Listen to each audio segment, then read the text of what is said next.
After Dune was originally published, the story's author, Frank Herbert, was conscious of the fact that people took the opposite message from it than what he'd intended. The story of Paul Atreides is supposed to be a cautionary one. His rise to power is supposed to be a bad thing, but many people didn't interpret it that way. Rather, they saw Paul as a heroic figure, ending up in a place of triumph when the story concludes. You could argue those who saw Paul this way can be likened to Paul's Fremen followers in the book, fooled by the mystique and ostensible messianic qualities of the character. You might say these are the types of people the book tries to reach out to most, to show them the matrix they're trapped in. Or you could argue that the reason so many people saw Paul as a hero is because many of his actions are actually rather heroic, including his act of seizing power and becoming a ruler. Now that the new Dune films are here, I've become aware of history repeating itself,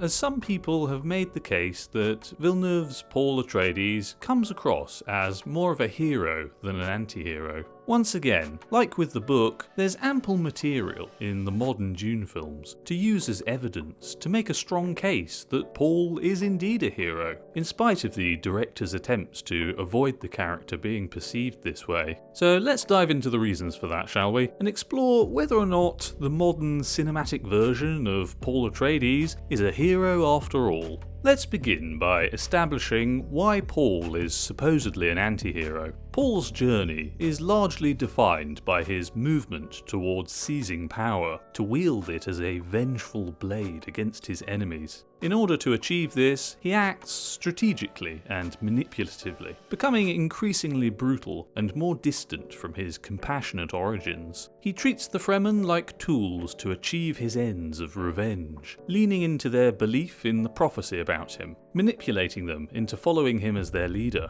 He chooses to take up the mantle of the Fremen's leader even though he knows the terrible consequences that will result from it. He knows the prophecy about him is manufactured and that fulfilling it endangers the Fremen and the whole universe, as it will trigger a universe-wide holy war. In Dune Part 2, Paul betrays Chani by using her people as tools, and so breaking her trust in him as an honest person with good intentions towards them. And of course, once he's claimed power, he disposes of Chani, demanding to marry Princess Irulan. We know that Paul will go on to be a brutal tyrant, although we don't reach that point in the current films, so I don't think you can count that as a reason to define him as an anti-hero within the specific confines of interpreting his portrayal in the films. But there is certainly indication of him going in that direction at the end of Dune Part 2, based on his attitude, his military ruthlessness, and his power-mad behaviour, demanding what he wants from everyone, with no prospect of compromise. So all in all, that makes a fairly strong case for interpreting Paul as a force of darkness.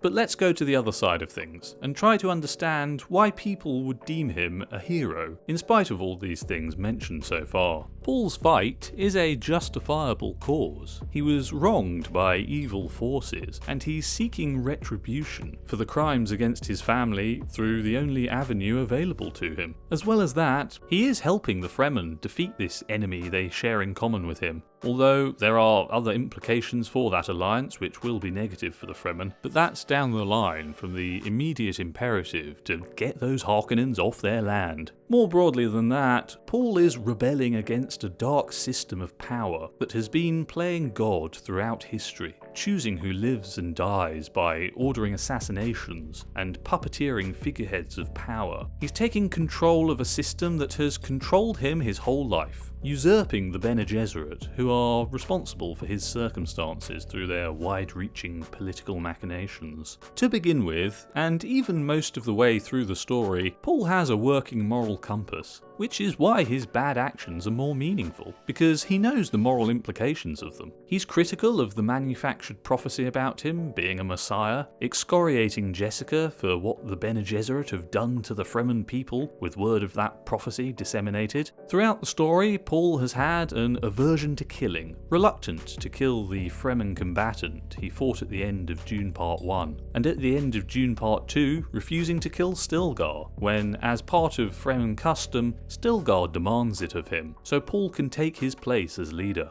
Most crucially, Paul's turn to power-hungry ruler is framed through his admirable traits, like compassion and forthright refusal to kill his own allies. When told he must kill Stilgar to take his place, this is the trigger that pushes Paul to seize the reins of power, take control of the situation, breaking the rules, making new ones, and imposing them on the Fremen, to force mercy and kindness upon Stilgar. While refusing to kill Stilgar, Paul still takes his place as leader. Power is his now, and he'll do whatever he wants. What he wants in this moment is not to kill his friend. He's taking a barbaric custom of the Fremen and forcing them to abandon it. Instead of killing those on his own side, Paul directs his murderous rage at his enemies, who are all deserving of it. When his enemies are shown to be so abjectly evil, it's satisfying to watch Paul unshackle his dark side and let it loose on these monsters. There's a bit of a power fantasy hit offered to us when we're presented with Paul commanding crowds, defeating reprehensible enemies, and subjugating his former oppressors. Putting it plainly, he's pretty badass. It's easy for us to instinctively root for him given all this. Throughout the story, Paul's troubled by premonitions of triggering the Holy War. Despite actively manipulating the Fremen in order to get his revenge, he's reluctant to claim power as their leader, but he has to if his enemies hunting him and his friends are to be defeated. It's a matter of self-preservation on one level. The circumstances he's placed in, having to wander the desert, fight to survive, and protect his remaining family in a war, warrant a lot of the actions he takes, the strategic military moves he makes. And so, it can be argued that he's shaped by his circumstances, and all the actions he takes are a result of that process. Now, we may be able to empathise with all that, but while it may be just and fair for the people Paul wants revenge against to be met with punishment, there are powerful reasons why he shouldn't seek revenge.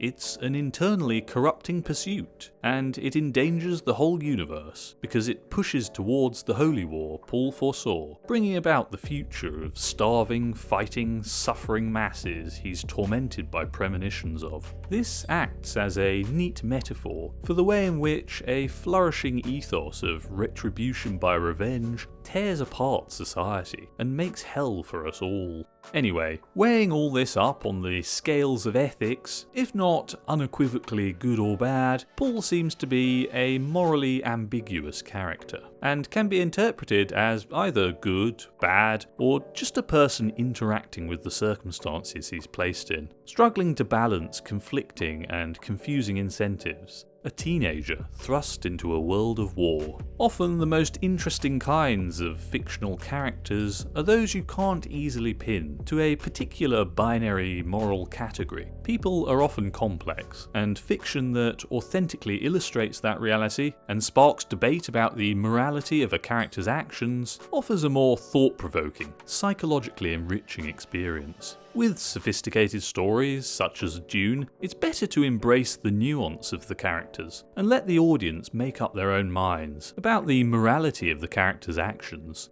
Anyway, what do you think? Do you view Paul as a heroic figure, or is he more of an anti-hero to you? Let me know in the comments below. Leave a like if you enjoyed, and subscribe for more. Thanks for watching, see you next time.